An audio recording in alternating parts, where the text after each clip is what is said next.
Well, hey guys, welcome to another video, and I think it's gonna be a special one. So grab yourself a beverage, sit tight, hang out with me while we cook up something good.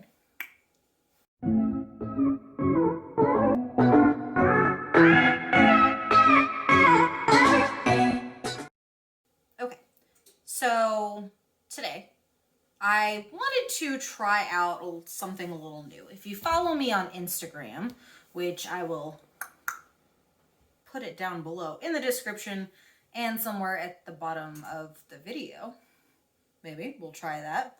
The bakery Instagram and the bakery Facebook put out an idea asking people how they would feel about me doing a segment series every now and again where you guys come to me with recipes that you found on Pinterest, anywhere online, that you tried it, you followed the directions, and the recipe just didn't turn out great.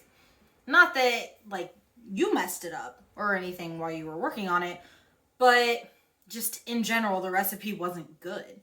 The seasonings were off or something was really wrong. So you send them to me, and I can see what I can do about making it better. We've a suggestion for the series came to me from a lovely viewer who also happens to be my aunt. So this is for you. It is called Please Make This Better. And today we're going to be making shepherd's pie better.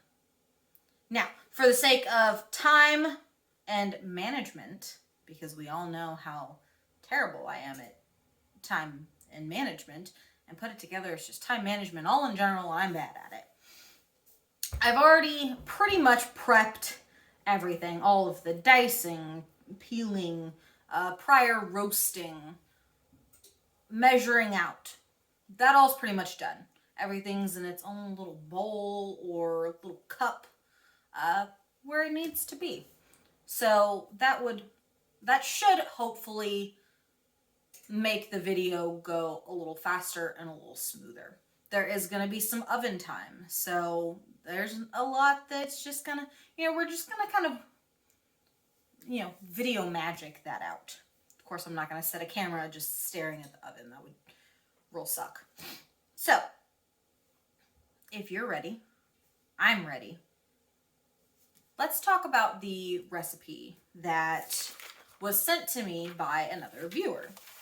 So the shepherd's pie, and it's funny because shepherd's pie, if you look at the history, let me give you a little history lesson. Don't have dates or anything like that, but potatoes were being brought over from North and South America to Europe. They were very cheap.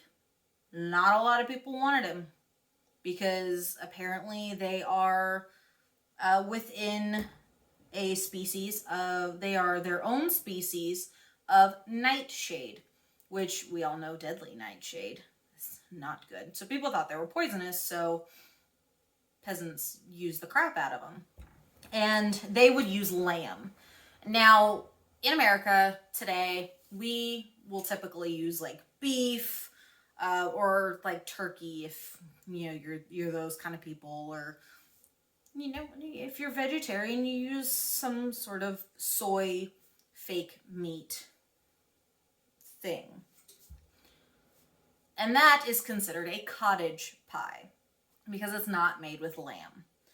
So today, technically, we're going to be making cottage pie. And let me go through the original recipe. So the original recipe serves 8. You bake it in a 9x13 pan. You have 1.5 to 2 pounds of potatoes, peeled and quartered, 1 stick of butter, 1 medium onion chopped, 1 to 2 cups of veggies, carrots, corn, peas, and the carrots will be diced, 1.5 pounds ground round beef, 1/2 cup beef broth, 1 teaspoon of Worcestershire, and salt and pepper to taste. It's pretty standard. Kind of subpar. I don't know. That's just me.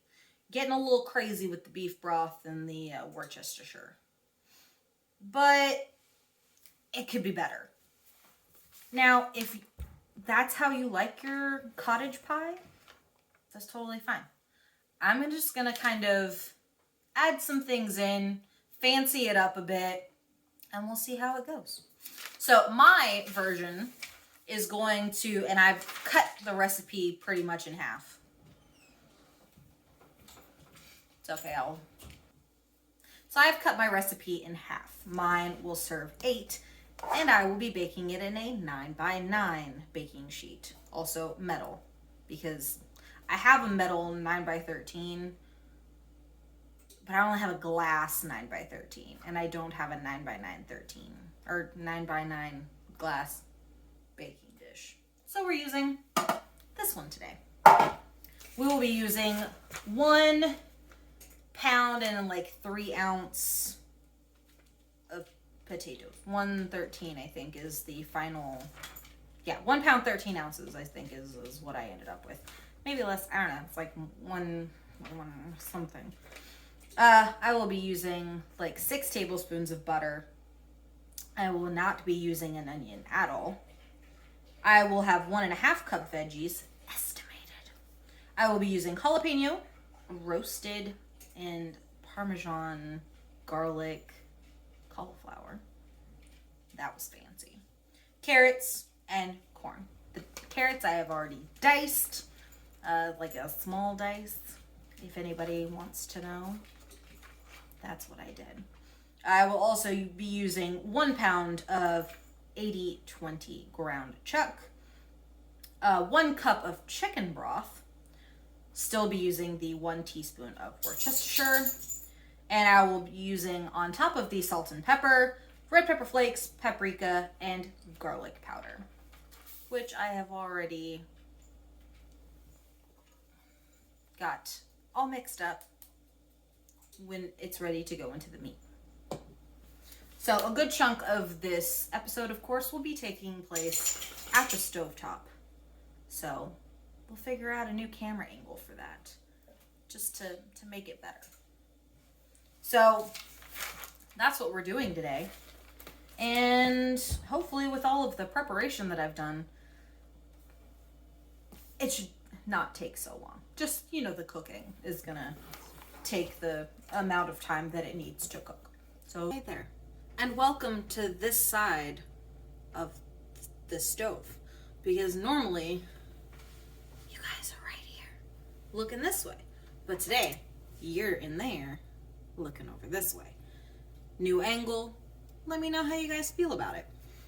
I think it works a little bit better because I have more room to work. So even if you guys don't like it, you'll probably just have to deal with it because I kind of like this better.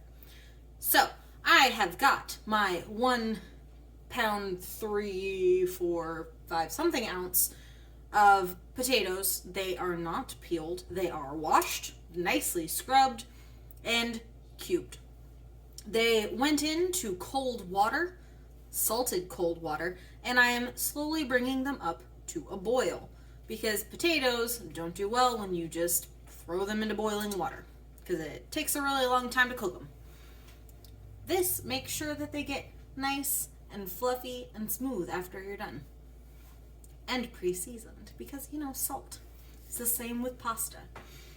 Okay, so on this side of the stove, I have a nice saute pan. Over here, I am going to put half of my butter, so about 3-ish tablespoons of butter. So we'll turn on our heat.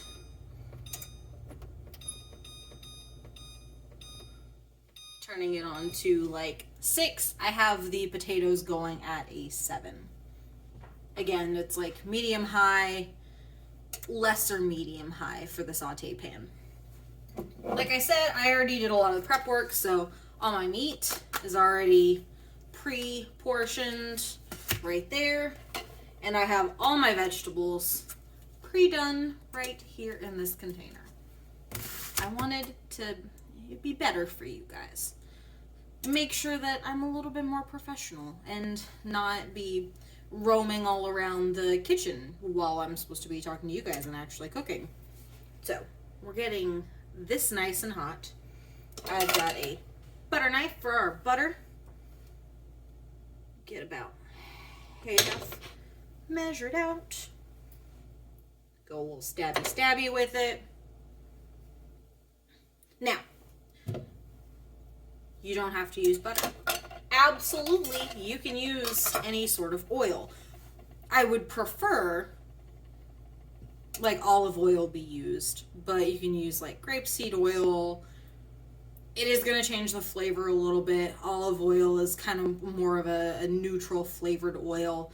If you don't want to risk changing the flavor at all, go ahead, use like a canola oil. Any sort of non-flavored oil works just fine. But today we're using butter because butter is fat and fat is flavor. I am using unsalted butter because we are going to be adding plenty of salt. And we don't want to overdo it because that's just, it's not good. Alright, so once the butter has completely melted, got a nice layer of that delicious unsalted butter. Remember, unsalted. That's getting a good smoke on, which means it is hot enough. So now we're just going to add all the vegetables. Now in here I've got my small diced carrots, my diced up jalapenos with the seeds. I'm using the seeds. You guys, if you use the jalapenos, don't feel pressured to use the seeds. The seeds, of course, add heat. If you don't want that much heat, you just want more of the jalapeno flavor, go ahead and de-seed and just chop up the flesh. And then we have I used a can of just regular corn off the cob. It's the low salt. It's either no salt or low salt. I'll put it down in the description when I'm putting my, ingredients down. So, since I've been talking, the butter is now starting to slightly bubble, which means it's definitely ready. So I'm going to go ahead and just start adding in all the vegetables. Now, normally, you would add the, starchier, harder vegetables first. Carrots, potatoes, onions. You want those to go in first because they do take a little bit longer to cook. But I'm just putting everything in to get a good saute on because the carrots are gonna cook in the oven because we're putting it in for 400, guys. That's hot. It's gonna cook the carrots. You don't want to get the carrots all mushy. I don't like mushy carrots. I like a good crisp carrot.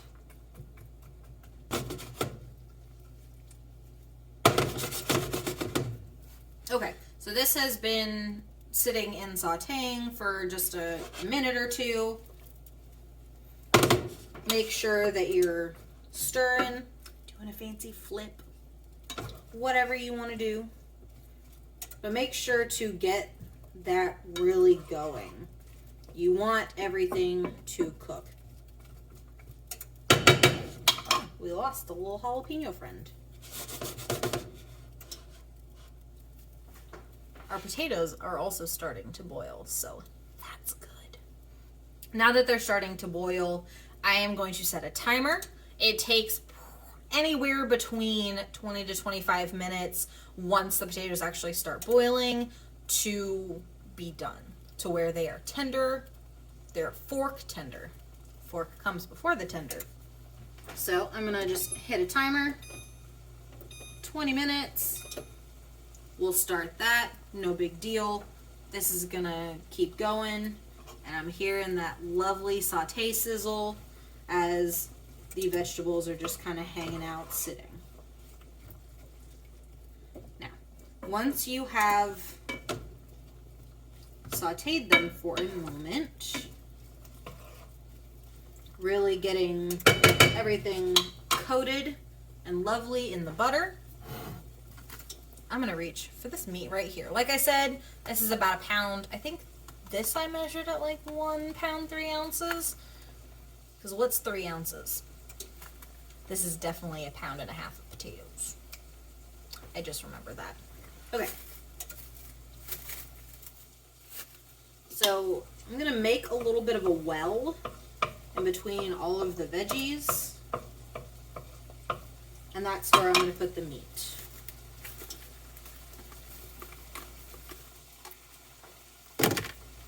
And here we go. Ta-da! Toss that over there. And we're going to, you know what? I'm going to use my handy dandy little meat stabby just to get that broken up. Because even though I kind of did it with my hands as I was measuring it earlier, once it hits the pan, you definitely want to get it broken up so that it can mix really well with the vegetables. We've got that nice and done. Put that over here. And then I'm going to start, ooh, hot.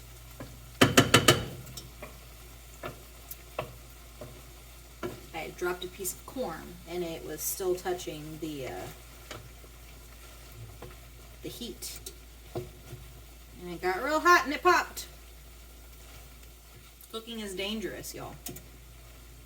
You always want to be super careful. Okay.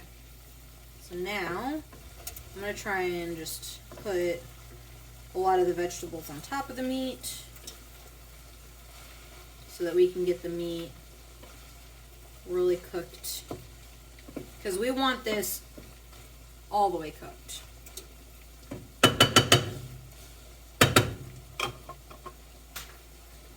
I realized I was making a mistake with the pan, so I swapped it for my saucepan with my like 2-inch sides. It was just getting too messy. Things were trying to come out of the pan. It was mutiny. Anarchy. Absolute anarchy in this damn pan. Now that I've swapped the pan, the meat is getting more brown. We are going to start with the seasonings. I have got 1 teaspoon of each of the salt, pepper, garlic powder, paprika, and red chili flakes. All that in here, nice and mixed up. I'm just gonna add that right in.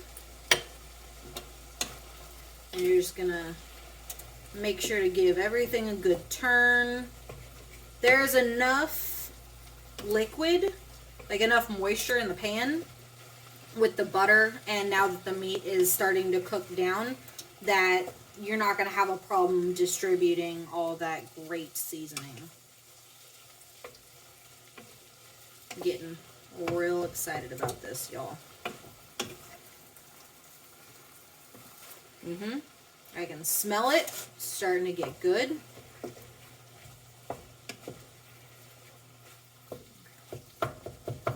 Alright. So there's almost no pink in this pan right now at all. We'll just make sure that everything is cooked down. We don't want raw meat. Because what we're going to do now is we're going to add some more liquid. We're going to add that 1 teaspoon of the Worcestershire. I think I'm saying it different every time. And then the 1 cup of chicken broth. I went with chicken broth just because it's a little lighter. I wanted the seasonings and the vegetables and that ground beef to really mix together well and not be kind of outdone by the beef broth. Beef broth is heavier, and I really wanted to make a nice light dish. So we'll go in with our teaspoon. Making a mess over here. Over here. And we'll very carefully, of course, you know, hot things, splashing. We'll be careful. We'll pour in our nice chicken broth. Cool. Our potatoes are doing real well. Give that a good stir.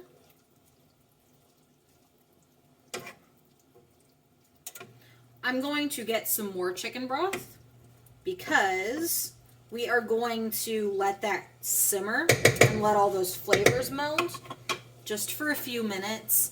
And I don't want all of this drying out. I don't want any of that liquid to get too low. So if it does start to get too low, I'll add a little bit more of the chicken broth. Okie dokie, guys. So the potatoes still have about 7.5 minutes left of them boiling.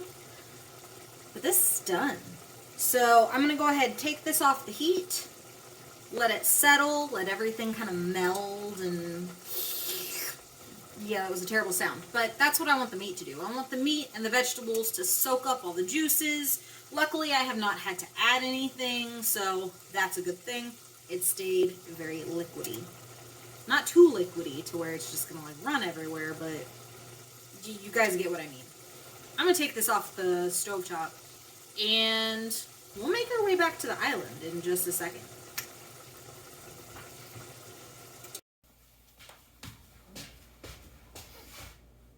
We have potatoes. They came off the stovetop. I drained them, strained them, put them in this large glass measuring bowl. That also, yeah, I said bowl. Yeah, you guys know what I'm talking about. Anyway, they're very fork tender. I have my potato mashy, my masher of potatoes.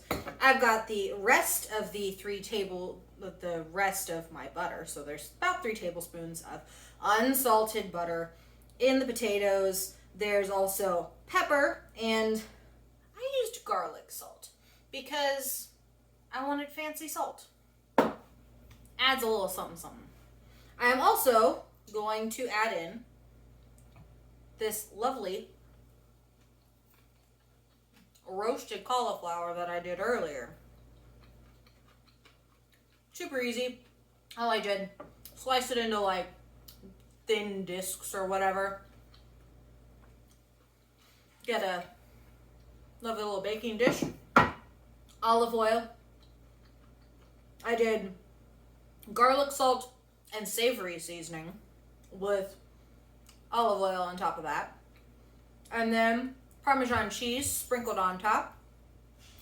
$3.75 for 30-35 minutes. Depends on your oven. So now, I have put everything in. Well, let's put this cauliflower in. I'm just gonna get all this cauliflower into my potatoes. Because you've heard of cauliflower mash, like pretend mashed potatoes, right? Well, kind of doing the same thing, except there's actual potatoes in this mashed potatoes, but we're also adding roasted, seasoned cauliflower. So now I'm gonna mash it up. Oh, yes. Mashy, mashy. Alright, so now you see why I used a big-sided bowl. Because you don't want to lose any of those potatoes. Everything is... Sorry, that's loud, isn't it? Just so loud. Anyway. Alright, move that out of the way. Now we get to start the layering. There will be cheese on top of everything, but I'm not going to add the cheese until like 5 minutes before it's done. I want to put the cheese on because we're not going to cover it with foil. And usually what you do, like if you've ever made a lasagna or casserole that's cheese topped, you always want to cover it if you're going to have the cheese cook the whole time.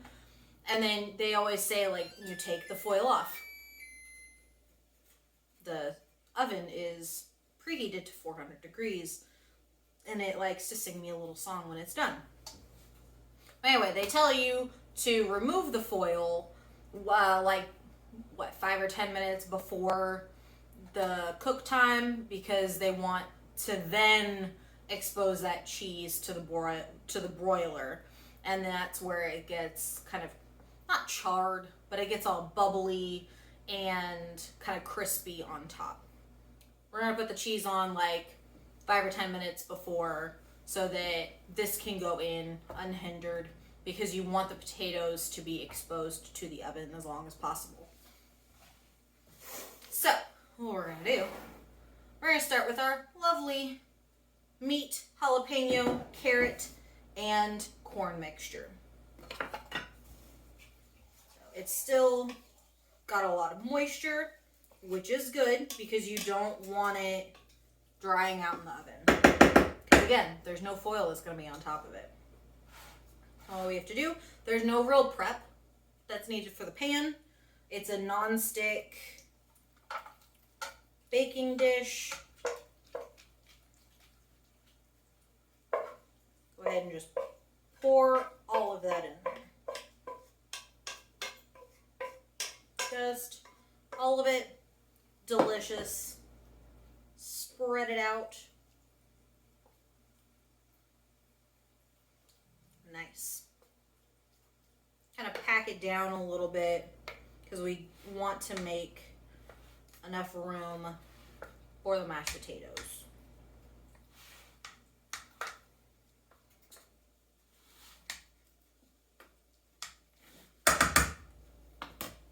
We're ready. We're ready for them potatoes, y'all. All right. Just nice big scoops right on top. And with your little spatula, just start spreading the mashed potatoes around. Just spread it. Get all of that in there.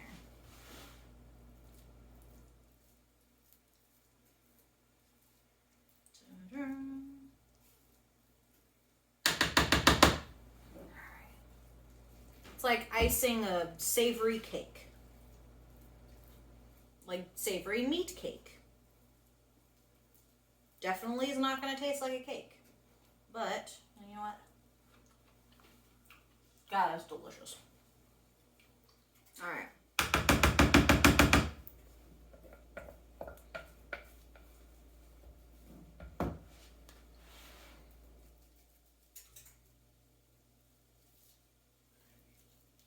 And make sure to really get those potatoes like in the corners.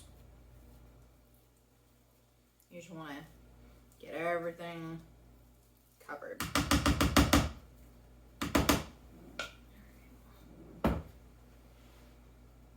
Get this last corner.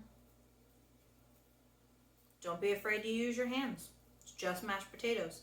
What's the worst? You get mashed potatoes in your fingers. And then you get to eat it. Alright, just a little bit more. Just to cover this edge. Real nice.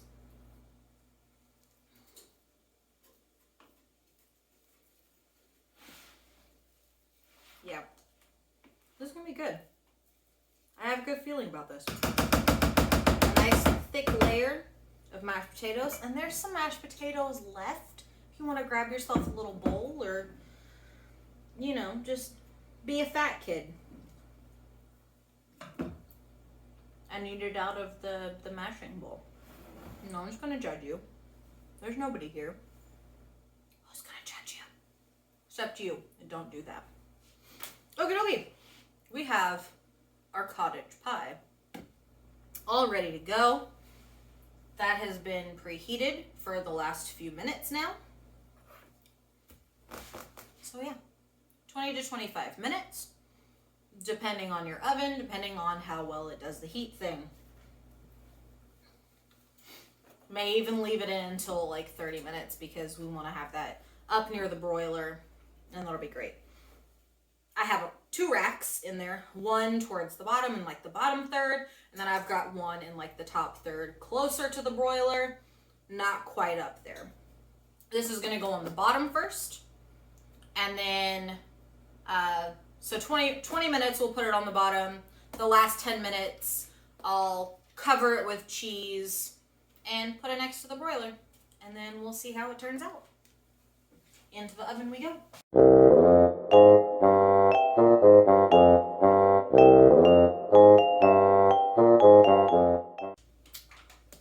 You know, the longer I sit here and look at this, the more I'm realizing this probably will feed like 5 or 6 people. It's a lot of food. But here it is, guys. My hopefully made it better shepherd/cottage pie. I did about 6 minutes before putting the pie up near the broiler. Do a mix, probably a quarter to a third of a cup combined of the rest of the Parmesan cheese that I had and shredded pepper jack cheese. Still going with a little bit of the same peppers, a little bit of spice here and there. It looks pretty good. It looks pretty dang good. The cheese is melted. It's bubbly. It's a lot of food, even in this small pan. So I can only imagine the full like 9 by 13, like how much food that actually would be. I don't remember if I told you guys at the beginning, but the original recipe says that it serves 4 from a 9 by 13 pan. I don't know who is eating, like what 4 people that got together and were like, this is the appropriate amount of food. Not the appropriate amount of food. I digress. I have a spoon. I have a freshly made, out of the oven, cottage shepherd's pie. And I'm going to taste test. So, here we go, ladies and gentlemen. Ah, yes. Melty. Creamy. Oh. It smells pretty dang awesome. It's still got some liquid at the bottom. So I know that the meat hasn't dried out. It's kept the potatoes moist and probably fluffy. Ooh, look at that steam. Look at the steam. A lot of steam going on. It smells so good. The taste test. Probably gonna burn my mouth. So we'll get some of the meat. There's some cheese, mashed potatoes.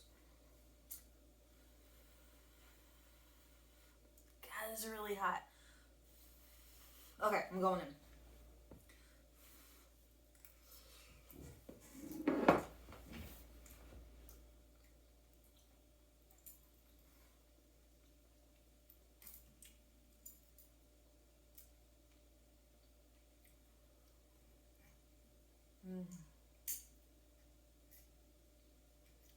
That's good. That's good. I've had shepherd's pie a lot in my life. It's probably one of my favorite, like, just put everything in the oven and let it cook and then you eat it, and it's really good. The way that I made it today,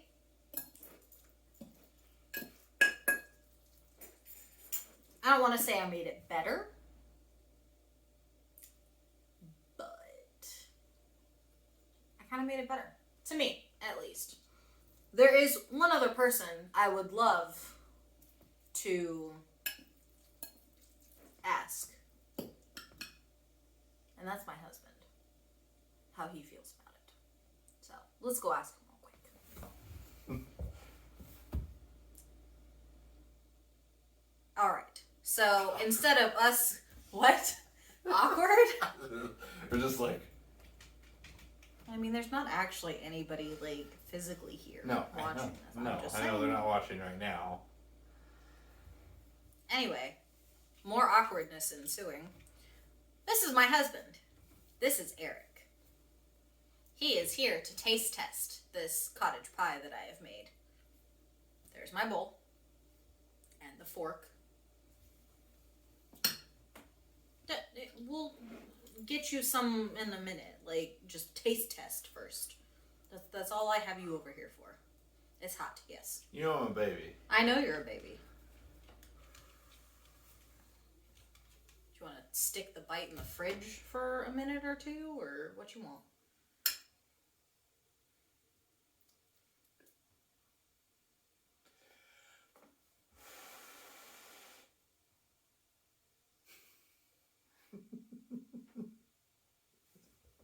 How much of this are you going to be able to use? Enough. Your daughter's watching you. We've got at least one dog standing, staring, wishing that she could try it too.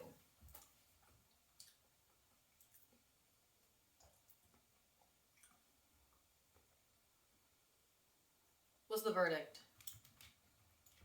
Have you ever had shepherd's pie before? No. No. So I have nothing to compare to. I mean, is it good? It is good. Good. Good. Okay then. So, that was unhelpful. But at least he thought it was good. It's good. So, he'll at least have something to eat tonight and take with him to work tomorrow. So, there's that. Alright, you can go now. Well, my loyal viewers, I guess, I don't know. I don't know who's actually watching this. I know at least a couple people will watch it that I actually talk to on a normal basis. So, anyway, ladies and gentlemen, she's, theys, peas, anyone out there watching this, hopefully you enjoyed the time that I've spent trying to make shepherd's pie a little better. I'm not saying that, you know, the original is not great. It's a comfort food. I enjoyed it growing up.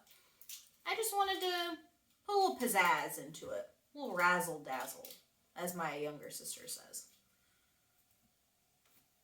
Yeah. That's all I wanted to do. The husband likes it, so that's a good thing. He's a little bit of a picky eater. So that's always a plus anytime that I cook. I enjoyed it. I thought it was delicious. So, if any of you want to comment below that you tried my not improved, but just new recipe for shepherd's pie, if you want to try it out, let me know how it went. If you want to Instagram message me, or if you want to comment on the Instagram or the Facebook, if you want to include pictures in any of those comments, go ahead. I would love to see how yours turns out if you want to try it. And don't forget, if you do follow us on Instagram and Facebook, leave us some suggestions for other recipes that you found. Like I said, Pinterest, even other YouTube recipes, even one of my recipes, and see if I can make it better. Anything that you found that you've tried and it just not working out for you, send it my way and we'll see what we can do about it. If you liked this video, go ahead and hit the like button. If you are not a subscriber, which I'm sure a good majority of people who find this video are not, go ahead and hit the subscribe button. Hit the little notification bell and click all videos if you like that sort of thing. And if you want to see more of my face and more of my kitchen and more of some tasty recipes that I'd like to throw out into this world. And comment below if you enjoyed this little segment of Please Make It Better. And we'll see. We'll see if we can do another edition. But that's all. I'm going to go eat dinner with my husband. And yeah. So y'all enjoy family time if you can. And I'll see you next time. Bye.